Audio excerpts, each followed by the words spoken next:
Good morning, beautiful people of the internet, and welcome once more to the Sunday Special Live. And we are not joined, as always, as we were last week, by the same crew. We have a special guest, an additional extra, the extra hand that you need in your property questing and source for security in the auction market using technology. We have David Leary from Essential Information Group. If you don't know David, don't worry. A lot of people don't know David. He hides in the background doing majestic and magical works. But we do have Helen, the rose of the group. It's not all thorns today, so it should be a rather bright and smiley conversation instead of a bunch of prickly pricks talking about prickly prick stuff without trying to get us lambasted for this one. Piotr, as always. And don't worry, if you don't see him on the screen, he is hidden in the background somewhere.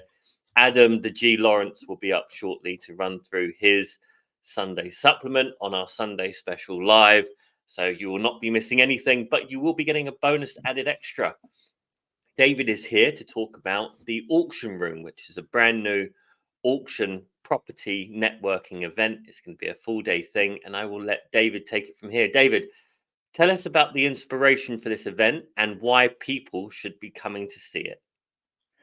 Well, thanks for the introduction, Jay, and the superlatives. But I think they're going to come back your way. Something I always wanted to do was get out there to the auction market and investors. And I remember coming to your event, your buyers club boardroom at the Connaught Rooms, and having lunch with you and saying, look, I think it'd be really great to get the message out there that auctions are a fantastic place for investors. And so after that conversation, I just let that percolate a little bit and just wanted to get out there, get the message out there, and combine various things, actually. Yes, we have a portal. Yes, we know a lot of auctioneers. We work closely with them. And yes, we know a lot of buyers and sellers. So why not put them all together in a room and see what happens? The event for me is, hopefully this all works according to plan, but it will be the beginnings of 2 or 3 events we'll do around the country, hopefully on an annual basis, with a view to trying to get more and more people interested in buying at auction. Amazing. Love it. So tell us about the speakers, tell us about how you expect the day to run. Really kind of like lay it on. We want people that are listening to come to this event. I'll go first. Myself and Piotr are speaking, so that's one reason to come to the event. Well, there we go. But who else? What else? I mean, you don't need another reason, but if you did, what else is going on? Actually, what's the date? Can we start with that? Sure. It's on the 2nd of May in the usual place for property buyers and investors. I've been there and spoke myself. The name's eluded me already, but it's at Dalbridge. The Dickens Inn. The Dickens Inn at St Catherine's Dock. Yeah, great place, and it's a huge bar as well, so it's always a bonus afterwards. We know a person who found that place, but we won't visit it. He's amazing. The good news is the person that found it is so humble they'd never even mention it again. Of course. So yeah, look, the plan for the day, I don't want to give too much away because there are still a couple of tickets spare. So if you're interested, do come along. But it's an intro to auctions. We want to give a bit about the various aspects of what you would need to do if you're buying and selling. We have got a mix of people coming. So we've got people that are new to auctions. We've got people that are experienced to auctions as delegates. So we are going to tailor the day. So once we have that full gamut of people, and when you do sign up, we'll have a series of questions to ask. But the format of the day is, obviously we'll be introing, talking about what we do, talking about what auctioneers do, then talking to experts in the field like yourselves, and having an open panel discussion. And hopefully at the very end, we'll get to meet some auctioneers as well. Yeah, basically, like if I wasn't speaking at this event, I would want to be there as well, just because it's like basically it replaces what the auction, the normal auction events used to be like before COVID, right? You would go into the room like 300 people. This probably won't be 300 people, but like in general, like squeezed space, and there's an excitement in the room. And there's like you could learn things from auctioneers, you could learn things from other people, and in general, it would be like a celebration kind of excitement in the room. And I think this event is going to be a bit like this with more education. And then the auctioneers are coming in the evening, right? Yes. So it's a cheap ticket in comparison, but it's going to be a 12 or 13 hour special. By the end, you will need a drink. I'm pretty sure of that. What's the ticket price for this, David? What's the cost of it? Well, the early birds are gone, but it's £120 a ticket. And like I say, that's an all-dayer. Lunch is included, and if you do buy a ticket now, we will give you free access to our website for the duration in the run-up. So that pays for itself. It's effectively a free ticket if you look at it that way. I think it's offensively cheap. We charge more for half an hour consultation. So let's reframe this. It's a full day of networking and education, speaking to key players in the auction industry, including auctioneers, the people that run the tech, if not the websites, the legal packs, the platform, the everything for auctions. You have myself, Piotr, Safe Dersey. Everybody knows Safe. He's been on the call a couple of times.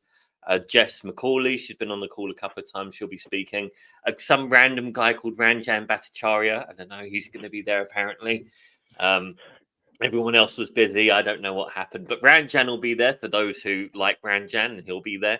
And it's going to be a bit of a piss up at the end for 120 quid. It's ridiculous. And there are a couple of tickets left, as David said. So there is no excuse not to be there. And it's going to be May. So we're talking about spring. So it should be good weather. Anyone who's been to Dickens Inn knows that there is ample outdoor and indoor seating overlooking a marina, a port, or whatever you call it, a little dock. A dock is what they call it. It is a lovely little spot. It is, yeah. That's why they call it that. But it's stunning. So for the day, it should be a good laugh. And the auctions are interesting at the moment, and they are the heartbeat of the market. So if you're trying to figure out what's hot, what's not, what's moving, what's not, what people are looking for, what people aren't looking for, and you're looking to tailor your portfolio or your sales around that, coming to an event like this is huge value. And the chances are I'm going to be getting very drunk. So if anyone wants to get their stick out and hit the piñata, that would be my brain for the evening. The 2nd of May would be a good time to do that. It's worth it for I'll that be alone. buying you the first drink. Amazing, really good. But I am definitely looking forward to that event. In fact, I'm coming especially from Lisbon for this, so that'll be good. Excellent. As you can tell, I'm not a salesperson, so thank you, Jay, for selling that a lot better than I can. But thank you. Yeah, it's going to be a great day. Okay, brilliant. Well, thank you for joining us, David. We will make sure that you come back for a longer time than just the 5 minutes. But yeah, thank you so much for joining. Guys. And see you on the 2nd. See you. Looking forward to it. All right, take care. Bye. Thank you, David. Bye.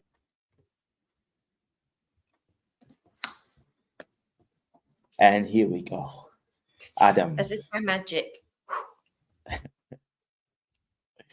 Amazing. Yeah, so anyone who wants to come to the event, I posted a little link. But Adam is in some mysterious place. Yes, slightly off-site today. How's the audio? Is it workable? It's a little jazzy in the background. Jazzy. That was the word. I'm also supervising a 7-year-old from distance, so yeah, multitasking like usual. Multitasking. Okay, brilliant. Where are you at the moment? What's the spot? we're just at Centre Parks. So we're down in the Bedfordshire Centre Parks. So just a quick weekend. You're round the corner. You should have said. I know. You're welcome to come down for tonight's festivities, my friend. Brilliant. Okay, I think your audio is fairly okay, but the video is definitely frozen. Okay, I might go off camera because maybe the internet's hanging. Yeah. Bit, so, plus, it needs to look at my face anyway. Let's face it. Might be a bit better. Okay, brilliant. So we started with a little introduction to the 2nd of May event. And sounds great. I was listening closely. Yeah. Very good. Yeah, we're gonna have quite a few people there. But what's the update from this week's from the supplements? So it's been a little. I posted an uncharacteristically short post in the week on social media, which is just a little crying face and the graph of the gilt yields, because we had a few events that have made things drift against where we would like them to be. So we sort of dabbled over the 4% mark, 4.1 each, which again means that interest rate cuts are further away, and all means that mortgage rates are still in that sort of 6%-ish region, a bit lower if you're willing to pay the whacking great fees. But we had a good Rick's house price balance report. So March looked pretty good as far as the surveyors saw it. We're nearly back to parity. We've nearly got as many surveyors thinking prices are going up as think that they're going down. And given that they've thought they're going down for all the last 18 months, and we've gone down the total of about 1%, we're fairly sure that surveyors are bearish as they usually are. So not a terrible report on that front. We had GDP growth this week, which was not a terrible print for GDP, 0.1 for February, but they also revised January's to 0.3. So we're now sort of 100% certain that we're back to economic growth in the UK, which is great. And of course, that inflation being quite a lot lower is very helpful. But the reason for the sad faces was more inflation in the US printed above where they thought it was going to print, only by 0.1%, but they'd already factored in a bounce back up towards nearly 3.5, and it hit 3.5. Core inflation is still 3.8. So the thought that inflation is over or under control is just not true, really, to be honest. Yeah, that's what sent things right back up. I don't think how much we could get from this. It's I think the audio isn't as good as. Relying on Centre Parks Wi-Fi. The trouble is there's no 4G or anything here because we're in the middle of a forest, as you can understand. Yeah, I think it takes away from all the information you are sharing with us. It's really hard to focus, at least for me. Give me 5 minutes. I'll see if I can find a better location. I'll leave you guys to it. Okay, brilliant. Thanks, Adam. Okay, wow. Let's take it over for 5 minutes. We got valuable 5 minutes. Quick, talk fast. Go, Helen. Helen, where you're in a you said you're a hotel, so you in London? Are you back in Blighty? No, actually, the other way around. I literally got back. Hence, do you know what? So I got back, landed back in Malta at 1 a.m., got to the hotel at 2 a.m. I checked myself into a hotel for a week just to chill the fuck out, basically. But because I came straight back from London, I have nothing with me. So I'm in the same clothes that I travelled with yesterday, and I don't even have a hairbrush with me. Hence, I don't look quite as groomed and coiffed as normal because there's no point bringing anything with me because I'm back on my rock.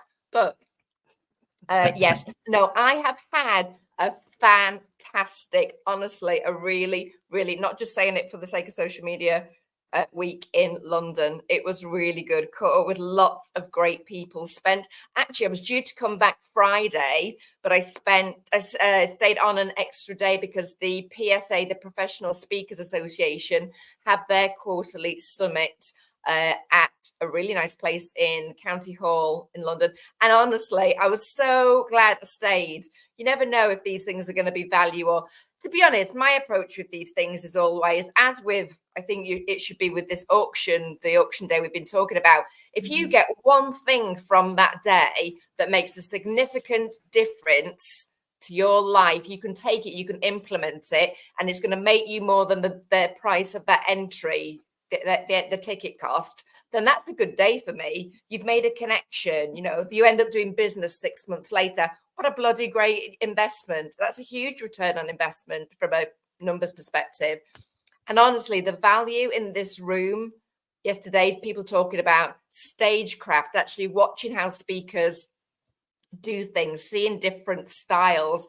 And honestly, we laughed and laughed and laughed and laughed. So from a pure joy and energy vibration perspective, I had such a good day. I was there with the lovely Amy Rowlinson that we all know, and Vic O'Farrell, who is actually also, her other half has a construction company, both really, really great speakers. Met the legend, the one and only Maria Franzoni, who is legendary in the speaking circuit and who is an ambassador for the Speaker Awards, which actually I'm going to do a post about today and really encourage people to apply. I've added that to my roll call of judging awards, but it's fun because it's something kind of new for me, a new one for me this year. So yesterday was really good for me in terms of like assessing speakers and seeing, you know, the skills and where they could improve. And yeah, so that was really good practice, but I had such a good day. And yeah, the whole week was great. I went for lots of lunches. In fact, I was messaging somebody and said, is this all you do, is go out for dinners every night? I'm like, well, when in London, I need to pack a month's social life into a week. So I did that. I was at the leaving drinks of the fabulous Kerry Evans, who is a lovely, amazingly accomplished woman and speaker that I've met through Michaela and the Women in Construction Awards. She is a fellow judge there. What else did I do? I did loads of stuff. So I've had a really good week. So if I spent time with you, and I got time to spend time with my godsons, which is just heaven, and my best friend. Yeah, and all my girls did our usual brasserie of light at Selfridges. No wonder you can do 888 posts on Instagram if you have so much going on. Yeah, so, but hence, yeah, got back at 2 a.m. So I'm a bit today. I have had coffee, might need a couple more to keep me going, but a really, really good fun week. And it didn't rain. Oh my God, I was in London for a week and it didn't rain. Wow. Yeah, I'm in short sleeves, which says that it's actually not freezing here, which is. It was surprisingly mild. Yeah, it was surprisingly mild. I literally took, that's the only things I brought back with me. I took like 3 coats with me just in case, because it's London and now I won't be needing them in Malta because summer has well and truly hit here. Yes. So I left them there. But the other thing, can I give a tiny shout out plug? The other very exciting thing that happened this week is, drum roll, my first episode of my new podcast came out. Wow. Congratulations. Thank you. I am really pleased. You know, when you've recorded something and you enjoyed the recording, but you never know what the edit's going to look like, and you never know how you or the guests or the flow of the conversation is going to come across. So, I mean, totally trusted the guy that films, edits everything. Is honestly is absolute genius. But I was still, nervous to see what the finished product looked like. And I'm really, really delighted. The quality, if you've seen it on YouTube, it's like a TV show. The quality is absolutely outstanding, like the production quality, the lighting, everything. It's absolutely beautiful. Manages to make me look 10 years younger, which is never. Sorry, Jane. I was about to say the topic was very well discussed and balanced and thank you. We started with a punchy topic. So big one. Yeah, it was gender pay gap, which, you know, do we still really need to be talking about this in this day and age? Was when we first mentioned it. It's like, do we really? Is this still really? Because the strap line, just to set the scene, this is a mini series, a kind of spin-off of an amazing podcast by Trudy Kerr called The She Word. And the strap line of that is, it's just beautiful. Conversations that women rarely have, but really should. So she's got that's on its 4th series. There's a spin-off, there's another series for the young women's edition. So issues, topics that are affecting women in their 20s, like they did one on second puberty, which frankly I'd never heard of until I saw that episode. And we actually have the He Word coming out. It's by a guy here, a really well-known guy here in Malta. That's coming out in September. And then we wanted to bring the conversation to the world of business, entrepreneurship, the workplace. So hence I got asked to do this mini series. It's just 7 episodes. First one was this week. And yes, it was gender pay gap. And actually, when you see the stats, and the lovely lady actually who came with the idea of the episode, Yasmin DeGiorgio, who is CEO of Shyburn Software here in the UK. It's an HR software company. They have all the data. That data, those stats were from their own data, which is based on a sample size of 140,000 local employees in Malta. So this is not a small sample size. And very sad to say, the gender pay gap still exists and is still extremely significant. And when we talk about this, again, to put it in context, I hope everybody knows from me and being on these every week, nearly every week, and all the other stuff that I do, I am not a man basher unless they deserve it. And I'm equally happy to bash women who deserve it, as we have in the past. This is not a feminist thing. It's not a victim, gosh, we are so undertrodden as women. We're actually bloody not. This is just this is the reality. This is what the numbers are showing us. Can we bring this to the light so that we can get more balance, get more opportunities? This is about empowerment, and it's actually about opening that conversation so we can change the world together. I really hope people know enough about me to understand that my approach is always collaboration, not competition. I think it's what all of us on these weeklies, this is what we all stand for. It's why we all get on so well. It's why we've been doing these for so long since, gosh, when did we start these? Before lockdown? So that's the ethos. And I really hope that comes across in that particular episode too. All super credible ladies. That conversation could have gone on and on. We could have done an Adam. We could have gone on for hours. It was it was great. Calling it could have done an Adam. It's a thing now. Like let's Google something. Let's do an Adam. Brilliant. Okay, well, I posted the link to that.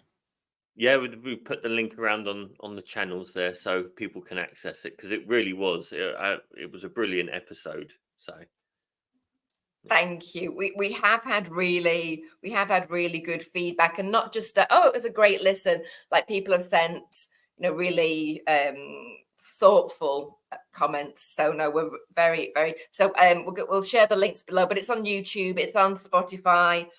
Please subscribe, please share, please comment, please like, please send it to a friend, because it might help somebody, it might provoke thought. And actually I'm really excited. I was, because it's kind of like my show, I was fortunate enough to be able to choose the topics that I wanted to speak about, but also I took feedback from the Property Sisters communities and other women's communities, like, what do you want to hear about? What do you think needs to be discussed? So next week's episode, which is due out very soon on Tuesday, is on entrepreneurship. We have somebody that's pretty new to entrepreneurship, so looking at it from that angle, launching her first company. It's been online and she's just got a physical location here in Malta. To somebody who actually calls herself a serial entrepreneur, Donna Carmont, who just, honestly, that woman sets up businesses for fun. She's absolutely incredible. She does not know the word can't. She's something else.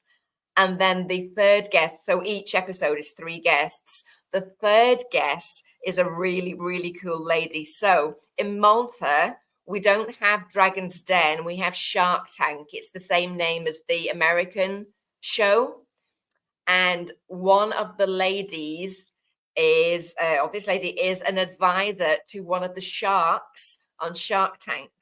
So she's his business analyst, and the insight, the brain, the brain power on this woman is something else. So Jess Camilleri is our third guest, and it makes for a really interesting discussion because we've got these very diverse points and experience in that chat. So that is out on Tuesday. Very nice. Something to look forward to. Yeah, and then the other topics we've got coming are, I can't remember exactly what order, but we have got imposter syndrome, which that imposter syndrome and mentorship were the most requested topics, the most popular. We have got one on burnout, obviously very close to my heart. And if people don't know, that's why I left banking. It took me away from the trading floor and onto a whole new direction. Which seems to be working out so far, but was not consciously chosen, even if my body chose that for me. So now see the gift in that, but that wasn't so much fun. But that's a very, very, very powerful episode. So yeah, I'm already doing all the prep. Sounds like the Sunday special, Monday auction hunters, Tuesday She-Words. Like every day of the week, there is something. There will be a resource for every day of the week by the time we finish. I love it. Well, that's what we want to do, isn't it? We're just trying to help people and open these conversations, whether it be property auctions, share the knowledge, share the value. It's what the 2nd of May is about as well, right? It's giving people access to quality information. As we all know, there's a lot of tut information out there, isn't there? Yeah, and I think this is also creates like for us conversations where we discover new things. It's not only like us giving information because we've got some magical information. It's more about having conversations that stimulate more things, more opportunities, more stuff. And like we don't have all the answers and all the information that there is out there. But the more we engage in certain conversations, the more it opens up new things and sheds lights on stuff. And what we do with it is, who knows? Yeah. Hey, tell you what I learned this morning. Sorry, going off on another complete tangent, different topic. I learned that vitamin D should be taken in the morning, not at night, because it can affect your sleep. And when you're having it, you should have it with something with fatty food because it's fat soluble and that helps you to absorb it. Who knew? I know. And that's particularly relevant to me because you would think living in Malta, my vitamin D levels would be very high. They're not. So there's something else going on. So I have to actually take vitamin D to up them. So there you go. Sounds so like that gives you permission now to have a bacon sandwich every morning. I've got to take my vitamin D. I have to have a bacon sandwich. I mean, what other kind of fat delivery are we getting that early in the morning? There you go. Problem solved. Yeah. Exactly. The life is almost brighter because of the fact that you get a proper greasy bacon sarnie. Oh my God, just heaven. That was another joy of being in the UK. I just literally had about 15 cups of tea, proper cups of tea a day, and plenty of English breakfast. So yeah, it was good. But actually the vitamin D thing came up because, again, maybe we should add this as Thursday's info. Thursday nutritious Thursdays. Yes. Well, because I've been doing a series on I was trying to do them on the Helipause Insta account. But I can't get the tech. I need your help here. But with a lady, Denise, who is a hormone specialist, again here in Malta. But this information is applicable for everybody. And we're doing like little menopause live chats. We talked about hormones, symptoms, nutrition, exercise so far. So we're doing that every Thursday or Friday lunchtime, depending on schedules. Just kind of 20 minutes we jump on and people get to ask questions of her because she's a real expert and she's a personal trainer. But she specializes in kind of like hormone balance. So broader than just menopause. But obviously, as we all know, menopause is one of my favorite topics right now. Very good. Really good. I think we've got a couple of questions on the chat. One is definitely directed at Adam, but we can, I think, have a go at answering. Let's do an Adam on the rest of the show. By how much is anticipated for in the inflation on Wednesday? Come on, my gut feeling is that there's going to be no fall in inflation next Wednesday because the wage inflation is starting to be seen in the market already. So I think, yeah. And then on top of that, Iran just joined the party, not by proxy, you know, but Iran previously was by proxy funding and arming Hamas in Palestine. And now they're actually firing rockets direct, which is going to destabilize the Middle East, which is going to have a greater effect on oil and petrol and all those different things. It's not just the conversation about the war, it's all the commodities that operate around that space. Wage price inflation, you know, the doctors got a good deal.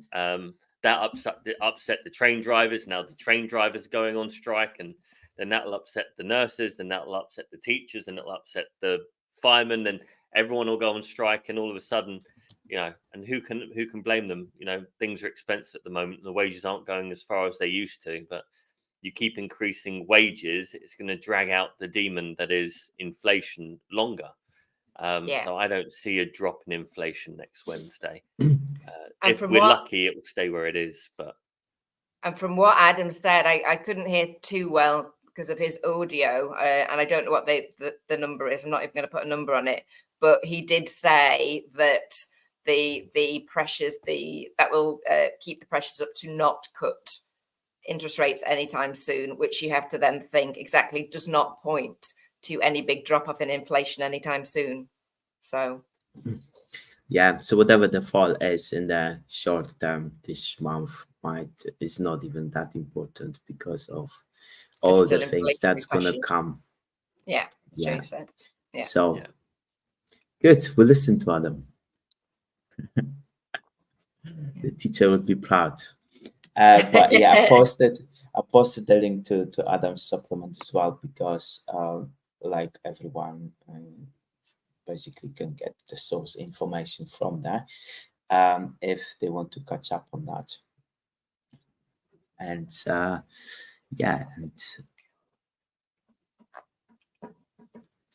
so what else is going on? How was your week been, chaps? What have you been up to?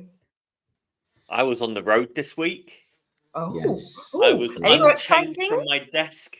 Yeah, I went. Yeah. It's normally if like a property is too far away from me, we'll get Viewer to do a viewing for us because it's convenient, and 9 times out of 10 it's just as good as one of us going to see it. But this one we can't say where this property is or what it is yet because it's too secret. It's a live deal essentially, and we can't say when the auction is going to be because it's also a secret. We probably should have not said it was an auction either, but it's an auction. But so yeah, it's kind of the thing that the type of asset that we like to play with.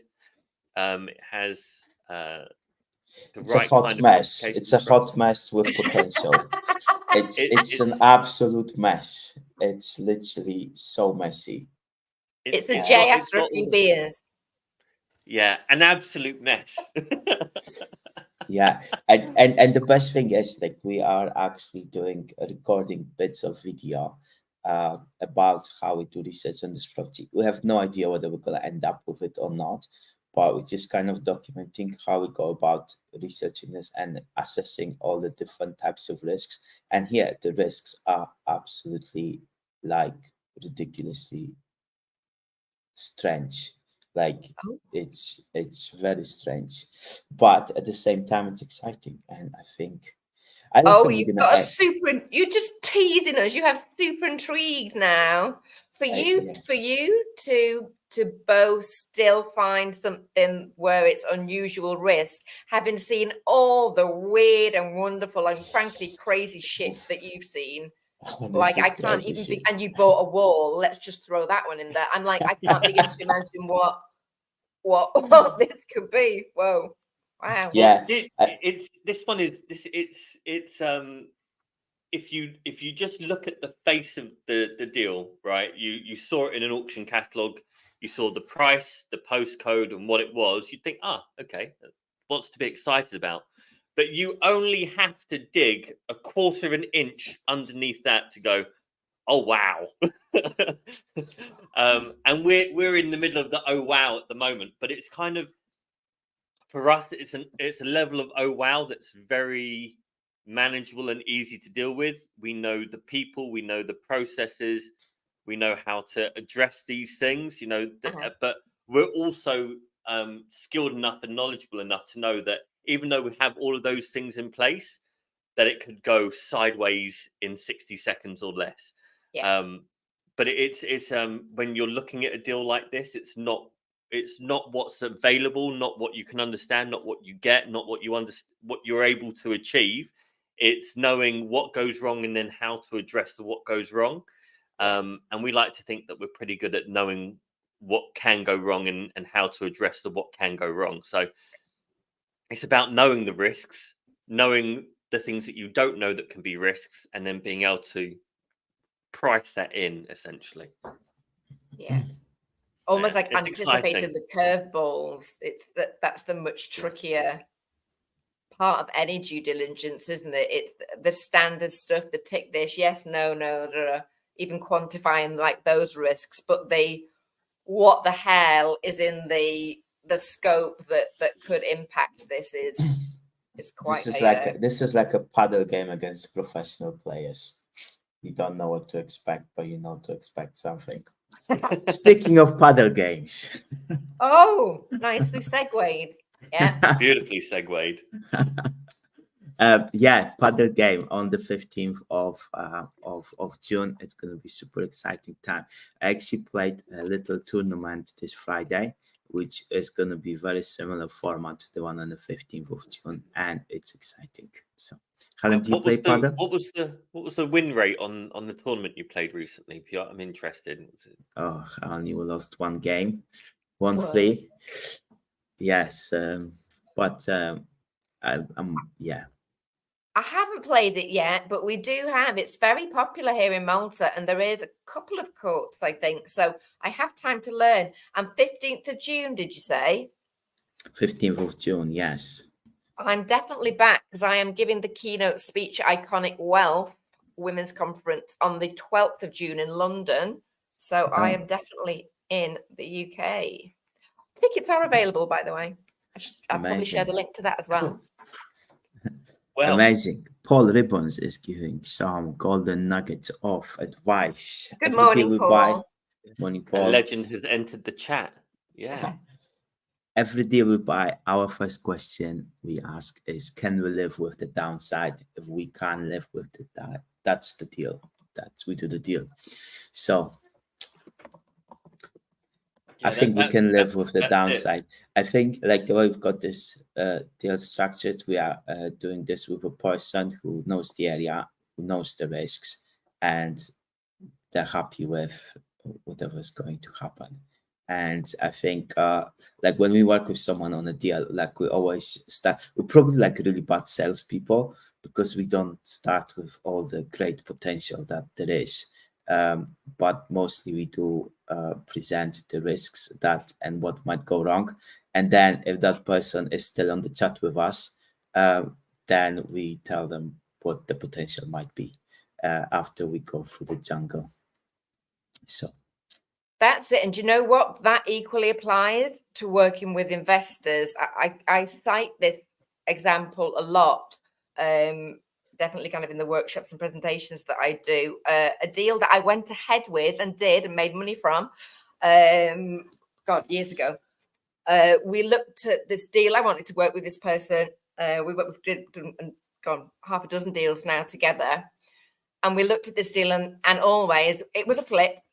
small-ish flat in Bristol. I'm like, what is the exactly what is the worst case? If we can't sell it, we need to refinance, blah, blah, blah, blah. Like, what do the numbers look like? And we wouldn't have been able to get all the money out. It would have actually needed an injection of cash, only 10 grand, but would have needed more money putting in. Well, I need to know that up front, because if I put all my liquid cash somewhere else and we get to that scenario, and then I'm told, oh, by the way, where we are, we're going to need to stick 10 grand in this. Well, like, where do you want me to come up with that from? I need to manage that to not jeopardize kind of that deal. So you have to warn people about these possibilities. Then they can make that informed decision of, are they okay with that downside, that risk, that potential impact on cash flow? So you have to do these things up front. So really great point, Paul. Amazing. So yes, Dominic also has a comment about your funny video about stacking a property deal. I think I saw it, but I don't remember it. Well, tell us. It made me laugh so much. So basically, it's a guy and a girl out for dinner. They've ordered like this little ice cream thing. So there's a couple of balls of ice cream, but you get this little shot of limoncello on the lemon ice cream. Basically, he starts to pour it and it pours down the side. Then he moves it a little bit further and he pours it down the other side. So I'm like, obviously trying to stack a deal, sometimes you're trying to make the deal work and it falls either side. I thought it was really funny. I love it. Yeah, it's a bit of a meme, but it kind of, you go through stages, and this is an important point to make as well. You go through stages of stacking a deal where it looks like it's really stacking, and then you stop your due diligence. But actually, if you keep going, sometimes it really doesn't stack. And it's sometimes about just trying to make sure you don't skip steps when you're doing your due diligence, because you can start off and you can just peel off that quarter inch beyond the deal that we're talking about. We're like, oh, Jesus Christ, like, I can't run away, run. But actually, if you dig further, it starts to become more stackable because the risks become more determinable. They become, more real, and you can attach a cost or a value to those different things. But and then we can go full circle and go all the way down and go, actually, no, it's not a deal. So just keep going. But yeah, this guy was just pouring limoncello either side of this ice cream. It was brilliant, absolutely brilliant. I think next time Jay will want the live demonstration. Yeah, let me go get my limoncello. Okay, amazing. Well, what else is there to discuss this week? Well, next week, I was trying to arrange, I was heading up to Leeds. There's a couple of cash buying companies and some other people that I need to just catch up with, check in with. And a phone call is good, but sometimes it's good to just go and, they call it press the flesh, go shake some hands and talk to people. So I sent out some messages on Thursday, Friday. Behave yourselves. Thursday, Friday about, oh, let's meet up. And then everyone's like, yeah. And then yesterday, 3 of the people messaged back going, oh, I didn't realize I had this going. So I was like, now I've got to plan it for a following week. So it's kind of, but at least now the conversation is brought back to life. So I think maybe the point in here somewhere is just reach out to people and start talking. Maybe it's because you told them you're coming to press the flesh. If I told them I was coming to press the flesh, they wouldn't move the meeting, right? People would set aside an afternoon for that.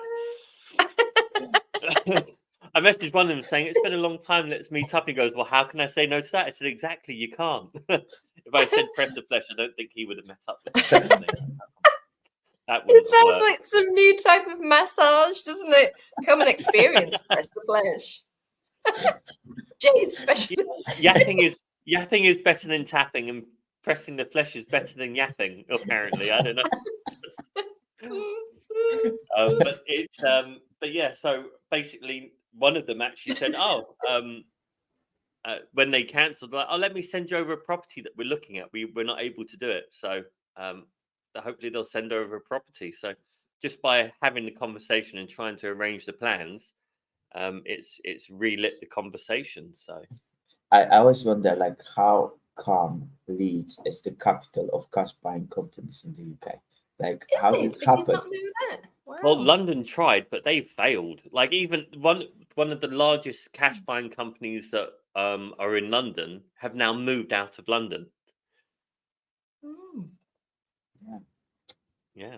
I Cut don't the know what it is, overheads. but yeah, Interesting. apparently Leeds and the Midlands are probably two of the large cash buying company strongholds in the country. Who knew? Interesting. Well, if you want your flesh pressed by Jay, leave us a comment. Sign up here. Sign up here. It'll be the least requested thing that we've ever put out there.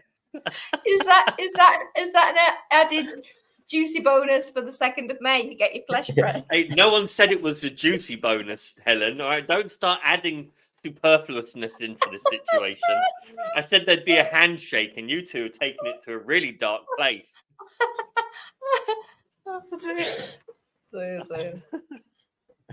We haven't said anything, Jay. I think you think. We just use your words. That's all. Yeah. You said juicy. That is actually my favorite word of the moment. I think I can't remember which episode of the podcast it is, but I was like, it is going to be a juicy episode. Honestly, I don't know. That word is just totally doing it for me right now. If it helps, actually, on the way back from the viewing that I did last week, I called up Piotr and I said, there's a lot of juice in this deal. So we can get rid of all of the mess. There is a lot of juice in this deal. So yeah, juicy is a good word. Amazing. Okay, guys. Well, I think we're hitting 9:49. I think with Adam, we've done extremely well. We did a half Adam today. We touched on inflation. We touched on everything else. On risk, we managed risk. We did. And due diligence. Due diligence. So I think, tick. We've done well. I'm satisfied. Yeah.